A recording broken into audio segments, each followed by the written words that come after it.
하나님이 사랑하시는 비산동교회 성도님들, 지난 하루 동안 평안하셨습니까? 우리의 삶의 우선순위는 너무나 중요합니다. 그 우선순위에 따라서 나의 삶의 방향과 질이 결정될 수 있습니다. 주님은 오늘 돈이 아닌 하나님을 우선으로 삼아야 함을 가르쳐 주십니다. 그리고 세상의 흐름이 아닌 주님의 다스림을 우선으로 삼아야 함도 가르쳐 주십니다. 오늘 말씀과 함께 나의 삶에 올바른 우선순위를 세워갈 수 있는 우리 모든 성도님들이 될 수 있기를 바랍니다. 기도하겠습니다. 사랑의 하나님 아버지, 주님의 말씀을 통해 우리의 삶에 올바른 우선순위가 세워지게 하여 주옵소서. 세상의 헛된 것들이 나의 삶에 가장 우선이 되지 않게 하시고 영원하며 진리이시고 생명이신 하나님만이 우리의 삶의 우선이 되게 하여 주옵소서. 이 모든 말씀 우리 주 예수 그리스도의 이름으로 기도드립니다. 아멘. 오늘 우리에게 주시는 하나님의 말씀은 누가복음 16장 14절에서 18절까지 말씀입니다. 하나님의 말씀을 함께 읽겠습니다. 바리새인들은 돈을 좋아하는 자들이라 이 모든 것을 듣고 비웃거늘 예수께서 이르시되 너희는 사람 앞에서 스스로 옳다 하는 자들이나 너희 마음을 하나님께서 아시나니 사람 중에 높임을 받는 그것은 하나님 앞에 미움을 받는 것이니라. 율법과 선지자는 요한의 때까지요. 그 후부터는 하나님 나라의 복음이 전파되어 사람마다 그리로 침입하느니라. 그러나 율법의 한 획에 떨어짐보다 천지가 없어짐이 쉬우리라. 무릇 자기 아내를 버리고 다른 데 장가드는 자도 간음하며 무릇 버림당한 여자에게 장가드는 자도 간음함이니라. 아멘.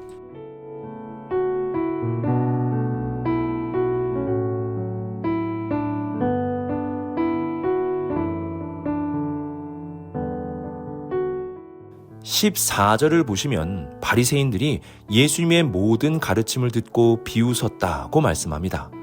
여기서 모든 가르침은 죄인이 회개하고 돌아올 때 하늘의 잔치가 열린다는 잃은 양, 잃은 동전, 그리고 돌아온 탕자에 대한 비유입니다. 그리고 어제 살펴보았던 하나님의 종말의 때에 지혜롭게 판단하고 행동해야 한다는 불의한 청지기에 대한 말씀도 포함이 됩니다. 특히 불의한 청지기에 대한 말씀을 하시고 마지막에 하나님과 재물을 겸하여 섬길 수 없다는 가르침을 주셨습니다. 마지막 때에는 재물이 아닌 하나님을 섬겨야 한다는 주님의 가르침인 것입니다. 이러한 모든 가르침을 들은 바리새인들의 반응은 비웃음이었습니다.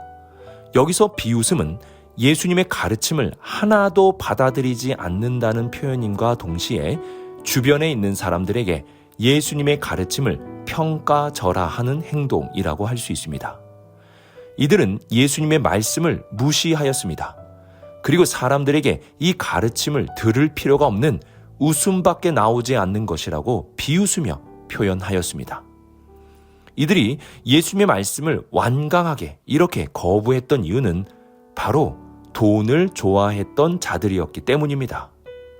아마 많은 사람들에게 내가 좋아하는 것을 뽑으라고 한다면 돈이라고 답을 할 것입니다. 그래서 어버이날에 자녀들에게 받고 싶은 선물을 골라보라고 한다면 대부분 돈이라고 말하지 않습니까? 이처럼 많은 사람들은 돈을 좋아합니다. 예수님은 이러한 돈을 우리가 미워해야 하는 절대 악이라고 말씀하지 않으셨습니다. 예수님의 가르침은 돈이 하나님보다 우선되어서는 안 된다는 것입니다. 우리는 사람도 좋아할 수 있고 집도 좋아하고 자연도 좋아할 수 있고 여행도 좋아할 수 있습니다. 심지어 돈도 좋아할 수 있습니다. 그러나 그 어떤 것도 하나님보다 우선하여 좋아해서는 안 됩니다. 우리가 하나님을 우선하고 돈을 그 다음에 두게 되면 돈의 지배를 당하지 않고 돈을 올바르게 선용할 수 있게 됩니다. 또한 하나님을 우선하고 자연을 바라보게 되면 자연을 숭배하지 않고 자연을 잘 관리하는 마음을 가지게 됩니다. 이처럼 우선순위, 그것이 중요한 것입니다.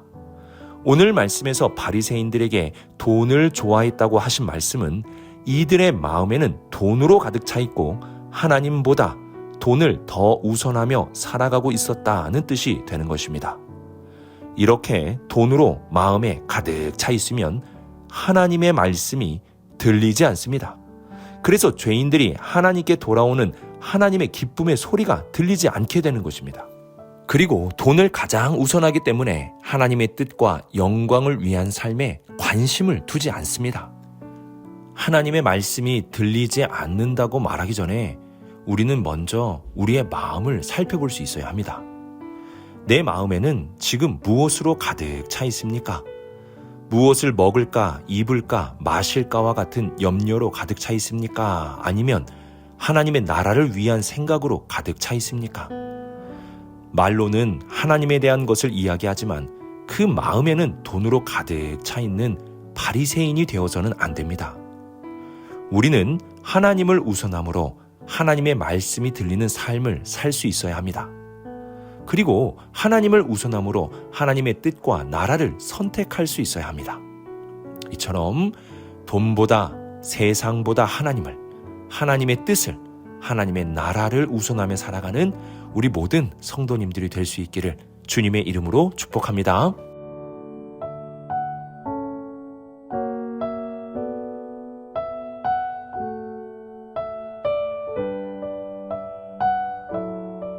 (15절을) 보시면 바리새인들은 사람 앞에서 스스로 옳다 하는 자들이나 너희 마음을 하나님께서 아시나니 사람 중에 높임을 받는 그것은 하나님 앞에 미움을 받는 것이니라고 말씀하십니다. 바리새인의 특징은 사람 앞에서 옳게 보인다는 것입니다. 그들은 사람을 늘 의식하면서 신앙생활을 하였습니다. 우리가 잘 알듯이 하나님은 외모를 보지 않으시고 그 중심을 보십니다. 예수님께서도 하나님은 너희의 마음을 아신다라고 말씀하셨습니다. 외식이라는 것은 하나님을 의식하지 않고 사는 삶을 말합니다. 하나님을 의식하지 않으면 나의 중심을 보지 않게 되고 사람들이 볼 수 있는 겉만 화려하게 꾸미고 살게 됩니다. 또한 겉만을 꾸미는 사람은 겉이 화려한 사람들과만 모이게 됩니다. 이들은 가난한 자들과 헐벗는 자들, 고아와 과부에게 관심을 가지지 않습니다. 또한 중심을 보지 않기에 겉으로만 판단하여 가난한 자들을 무시하기도 합니다. 그래서 하나님은 이러한 사람들을 미워하십니다. 겉만 보고 사람을 판단하며 중심이 아름다운 사람을 무시하는 사람들을 하나님은 미워하십니다. 우리가 중심을 보시는 하나님을 의식하지 않는다면 우리도 알게 모르게 겉을 더 중요하게 여기고 겉만 화려한 사람들과 모이게 됩니다. 이러한 모임은 가난한 자들을 무시하는 삶을 살게 될 것이고 결국 중심을 볼 수 없는 사람이 되어버리게 만들 것입니다. 다시 말씀드립니다. 이러한 사람을 하나님은 미워하십니다. 반면에 하나님을 의식하는 사람은 자신의 중심을 돌아봅니다. 그래서 사람을 겉으로 판단하지 않습니다. 오히려 가난한 자들과 죄인들과 몸이 불편한 사람들을 중심을 다해 주님께 돌아오는 것을 기뻐하고 이들을 영접하는 삶을 살게 됩니다. 우리는 중심을 보시는 하나님을 의식해야 합니다. 하나님을 의식하면 나의 중심을 돌아보게 되고 다른 사람을 외모로 판단하지 않게 될 것입니다. 오늘 하루도 하나님을 의식하며 중심을 볼 수 있는 우리 모든 성도님들이 될 수 있기를 주님의 이름으로 축복합니다.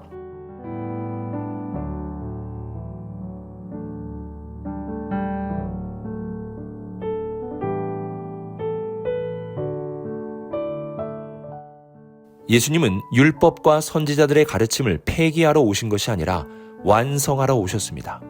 그래서 17절에서도 천지가 없어져도 율법의 말씀 한 획도 없어지지 않게 될 것이라고 말씀하셨습니다. 예수님은 율법과 선지자의 가르침들을 완성하러 오셨습니다.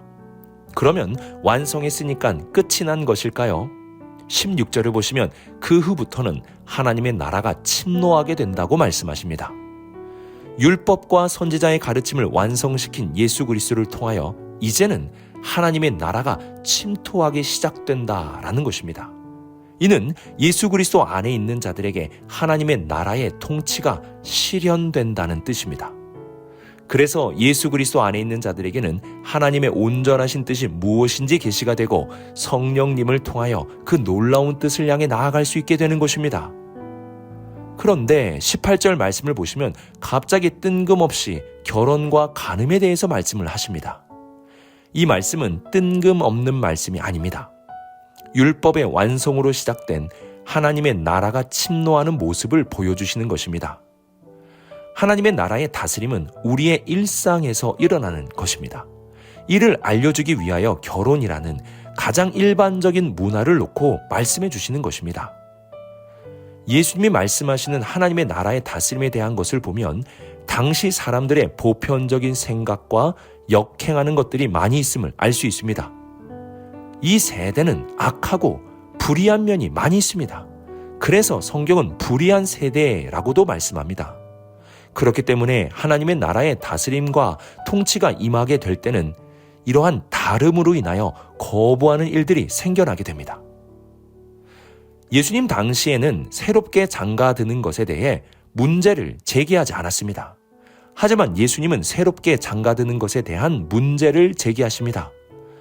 오늘날 이혼과 재혼에 대해서 사람들의 인식이 굉장히 유연하게 바뀌어 가고 있음을 볼 수 있습니다. 방송에서도 이를 아무렇지도 않게 웃으며 해학적으로 풀어갑니다. 이혼과 재혼의 과정이 쉽지 않지만 이를 마치 정당화하는 듯한 인식을 보여주게 됩니다. 우리는 이혼과 재혼의 모든 과정이 사실 하나님이 짝지어 주신 결혼이라는 가치를 흔들고 있는 것임을 기억해야 합니다. 예수님의 가르침은 오늘날 이혼과 재혼의 과정 속에서 아픔을 겪은 가정들을 비방하고 정죄하라고 주신 말씀이 아닙니다. 예수님은 이혼과 재혼을 가볍게 여기려는 시대적인 흐름에 대해서 문제를 제기하고 있는 것입니다. 결혼한 남녀가 다른 이성을 사랑하는 것은 정상이 아니라 비정상입니다. 이는 간음입니다. 또한 이혼과 재혼을 결혼한 사람들에게 선택할 수 있는 또 하나의 길이라고 말하는 시대적 풍토도 불이한 것입니다. 결혼은 하나님이 짝지어 주신 것입니다. 그러므로 이혼과 재혼의 모든 과정 속에서 우리는 하나님 앞에 두렵고 떨리는 마음이 있어야 합니다. 이처럼 하나님의 나라의 다스림은 시대적 흐름과 역행하는 경우들이 많이 있습니다. 우리가 마음에 하나님보다 다른 것을 우선하고 마음의 중심을 보시는 하나님을 의식하지 않는다면 오늘 말씀의 바리새인과 같이 이 세상의 불의한 흐름 속에 알게 모르게 휩쓸려 갈 수 있는 것입니다. 주님은 정신을 차리고 깨어있으라고 말씀하셨습니다. 우리를 늑대 무리에 보내는 양과 같이 이 세상에 보낸다고도 말씀하셨습니다. 그러므로 우리는 정신을 차리고 깨어서 기도하며 살아가야 합니다. 우리가 이렇게 살아간다면 천국의 다스림을 받으며 주님의 백성답게 이 세상을 살아갈 수 있게 될 것입니다. 오늘의 말씀을 묵상하며 우리의 진정한 우선순위가 어떻게 되는지 돌아볼 수 있기를 바랍니다. 무엇이 나의 우선이고 무엇이 나의 가장 먼저 된 기도의 제목입니까? 하나님과 하나님의 나라가 우리의 삶의 우선이 되어야 합니다. 또한 우리는 하나님을 의식하며 우리의 중심을 돌아볼 수 있어야 합니다. 그래야 사람을 겉으로만 판단하지 않고 이 땅에 가난하고 연약한 자들을 진심으로 영접할 수 있는 주님이 기뻐하는 사람이 될 수 있습니다. 마지막으로 시대의 흐름에 따라 사는 것이 아니라 주님의 다스림에 따라 시대를 거슬러 올라갈 수 있는 힘찬 그리고 살아있는 우리 모든 성도님들이 되시길 주님의 이름으로 축복합니다. 기도하겠습니다. 사랑의 하나님 아버지, 오늘 말씀을 통해 돈을 좋아하는 바리새인과 같은 삶이 아니라 하나님을 가장 우선하며 살아가는 우리의 삶이 되게 하여 주옵소서. 또한 하나님을 의식하며 우리의 중심을 돌아보게 하시고 가난하고 헐벗고 굶주린 자들을 영접할 수 있는 주님의 백성들이 되게 하여 주옵소서. 성령의 능력으로 함께하여 주셔서 시대의 흐름에 휩쓸려 가는 것이 아니라 거슬러 올라갈 수 있는 살아있는 힘찬 주님의 백성들이 되게 하여 주옵소서. 이 모든 말씀 하나님의 아들 우리 주 예수 그리스도의 이름으로 기도드립니다. 아멘.